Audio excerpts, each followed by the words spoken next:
Tranquilitat i bons aliments. No entrem en provocacions. Fa temps que ho busquen, per així justificar l'entrada d'exèrcit.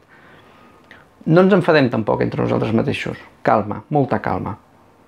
En la pel·lícula del procés que estic preparant a través de vídeos sobre un videojoc, queda molt clar tot. Però abans crec que cal que no entrem en desànims ni en fúries, i molt menys a que entre independentistes ens tirem els plats pel cap.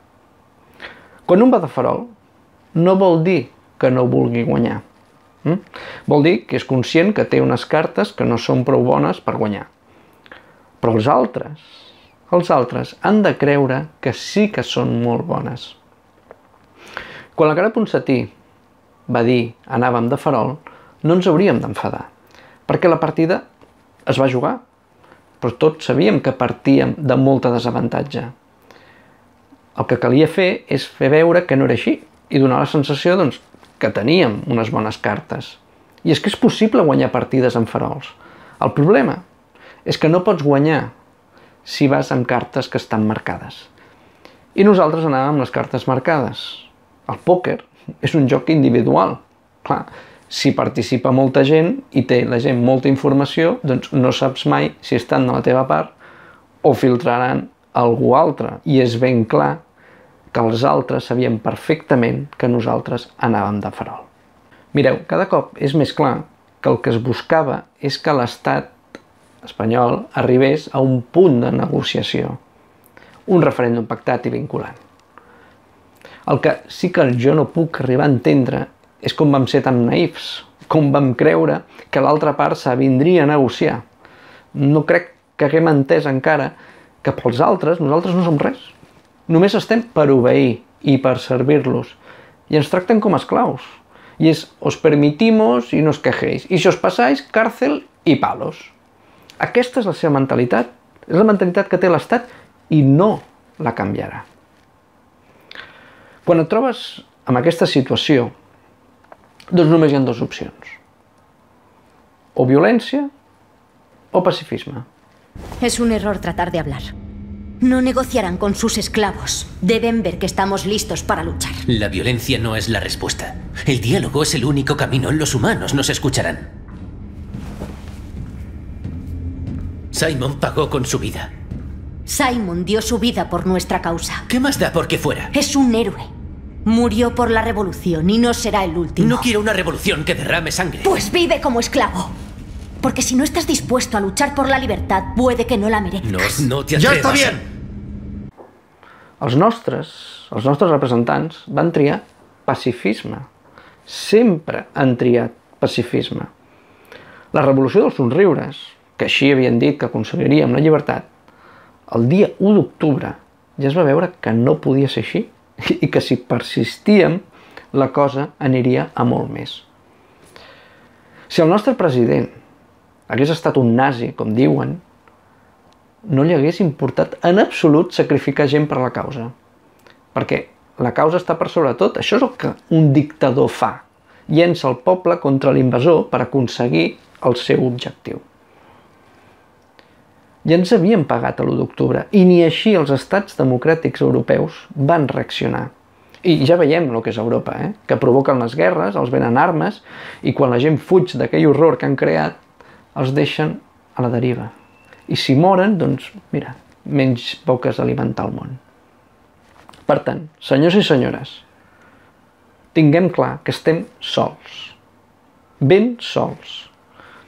Molts estàvem disposats a defensar la república pacíficament. Però un president té la responsabilitat i depèn del que hagués passat, el càrrec de consciència pot ser enorme.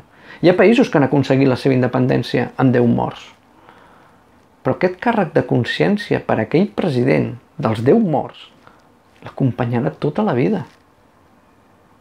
No sé què haguéssim fet cada un de nosaltres en una situació així. Perquè ens van dir sense morts. I possiblement per això el camí serà molt més llarg. Però hem de pensar una cosa. Mai cap país ha aconseguit la seva llibertat sense morts.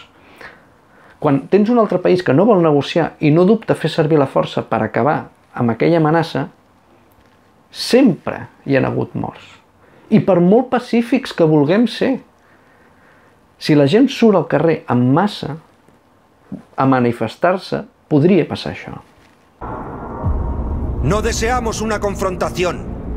Es una manifestación pacífica. Repito, rendíos inmediatamente o abriremos fuego.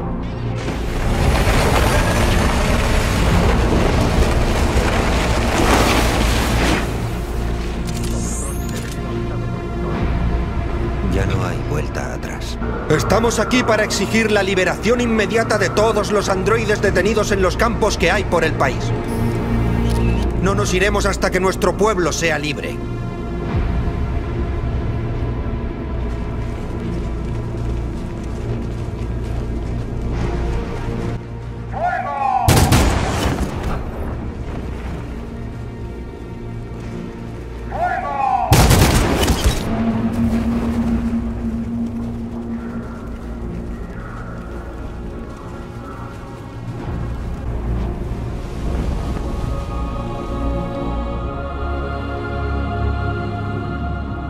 ¿Dispararéis contra manifestantes desarmados?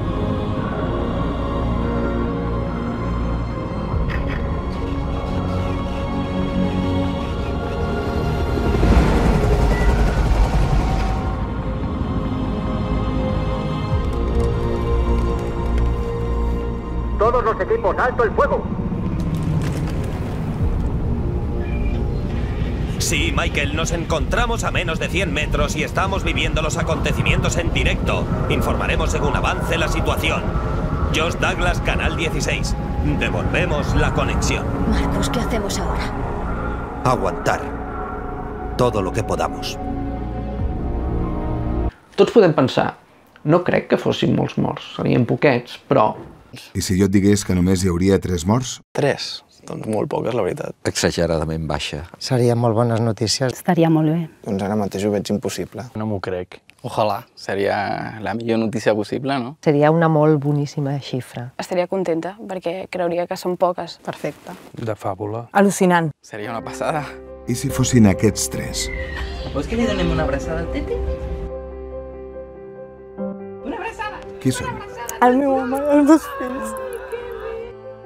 Que no tenia cap nom. La meva dona i els meus fills. La meva família. Els meus fills. La meva dona i els meus fills. La meva filla i la meva dona. Ai, no. Aquests noms són els meus nets.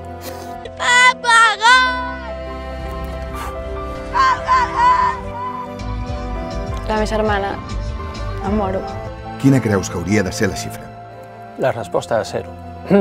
0. Tindria que ser 0. 0. 0. 0. El número ideal és el 0. Sempre ha de ser 0. Víctimes, 0. 0. Cap ni una. 0. 0, 0. Enteneu? Sempre són els altres. Un mateix, mira, perquè li fot un tiro i ni s'entera, potser. Però la gent que més estimes. Malauradament, quan passa això, és només quan l'opinió pública i els estats reaccionen. És aquella hipocresia d'això no hauria d'haver passat, però malparits, si no heu fet res per evitar-ho, si sou uns hipòcrites. Totes les revolucions, absolutament totes, impliquen morts.